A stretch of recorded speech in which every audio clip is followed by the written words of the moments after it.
ఈరోజు మన స్పెషల్ వచ్చేసి సేమియా పాయసం అండి. సేమియా పాయసం చూస్తుంటేనే నోరు ఊరుతుంది కదా. చాలా టేస్టీగా ఉంటుంది, చాలా సింపుల్గా కూడా ఉంటుంది. చూడండి, పక్కా కొలతలతో చేస్తే కన్సిస్టెన్సీ అనేది మంచిగా వస్తుంది. ఈ వీడియో లాస్ట్ వరకు చూస్తే మీకు అర్థమవుతుందండి మెజర్మెంట్స్ అన్నీ. వీడియోలోకి వెళ్దాము. స్టవ్ ఆన్ చేసి కడాయి పెట్టుకొని, కడాయి హీట్ అవ్వగానే నెయ్యి వేసుకొని, నెయ్యి హీట్ అయింది. ఇప్పుడు దీంట్లో మనం డ్రై ఫ్రూట్స్ వేసి వేయించుకుందాం. ఇప్పుడు బాదం అయితే లైట్గా కలర్ వచ్చినాయి కదా.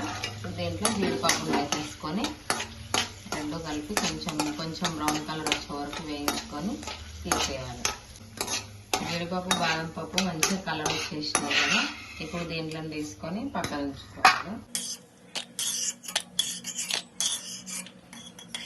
ఇప్పుడు అదే నెయ్యిలో ఇందాక జీడిపప్పు వేయించిన నెయ్యిలోనే మనం సేమియా వేసి వేయించుకుందాం. 1 కప్పు సేమియా వేసినాం.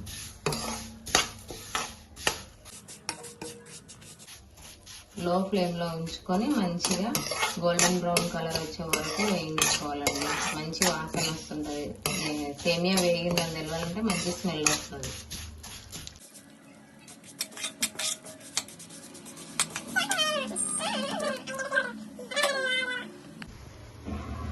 ఒక పక్క ఇక్కడ సేమియా వేయిస్తున్నాం కదా, ఇంకొక పక్కన ఇక్కడ పాలు కాగబెట్టేసి పెట్టుకుంటున్నాను. సేమియా అయితే మంచి కలర్ వచ్చింది. ఇవి చూడండి. ఇప్పుడు ఇట్లా ఉన్నప్పుడు దీంట్లో పాలు వేసుకుందాం మనం.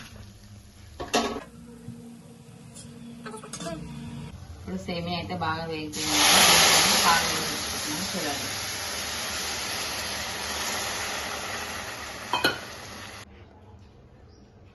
ఇప్పుడు మనం ఏ కప్పుతో అయితే సేమియా తీసుకున్నామో అదే కప్పుతోనే 4 కప్పుల పాలు తీసుకోవాలండి. ఇదైతే పర్ఫెక్ట్ గా సరిపోతుంది.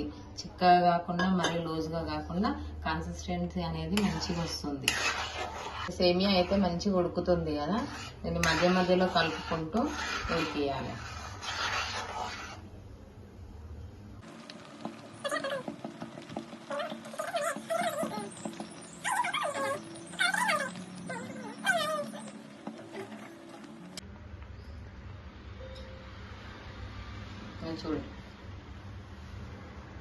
చూడండి, ఏ కప్పుతో అయితే మనం సేమియా తీసుకున్నాము, ఈ కప్పు నిండా సేమియా తీసుకున్నాను.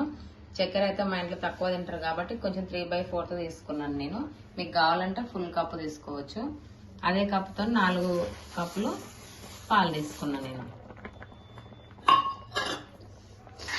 సేమియా ఉడికిపోయింది కదా, దీంట్లో చక్కెర వేసేసుకున్నాను. మంచిగా కలిపేసుకుంటే సేమియాకి అయితే కరెక్ట్ కన్సిస్టెన్సీ ఉంటాయండి.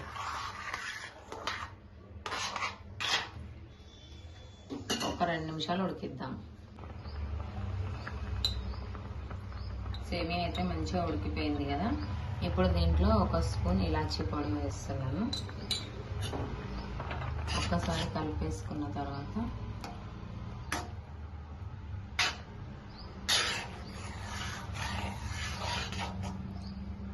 ఇప్పుడు వేయించి పెట్టుకున్న డ్రై ఫ్రూట్స్ వేస్తున్నాను. చూడండి,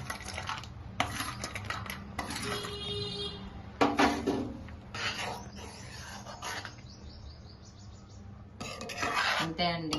చాలా సింపుల్ గా ఈజీగా టేస్టీగా ఉండే సేమియా పాయసం అయితే రెడీ అయిపోయింది. చూడండి ఎంత బాగుందో. అంతే, 2 నిమిషాలు ఆగి స్టవ్ ఆఫ్ చేసుకుంటే సరిపోతుంది. చాలా టేస్టీగా ఉండే సేమియా పాయసం ఎలా తయారు చేసుకోవాలో చూసారు కదండి. వీడియో లాస్ట్ వరకు చూసినందుకు థ్యాంక్ యూ సో మచ్ అండి. వీడియో నచ్చినట్లయితే లైక్ చేయండి, షేర్ చేయండి, సబ్స్క్రైబ్ చేయండి.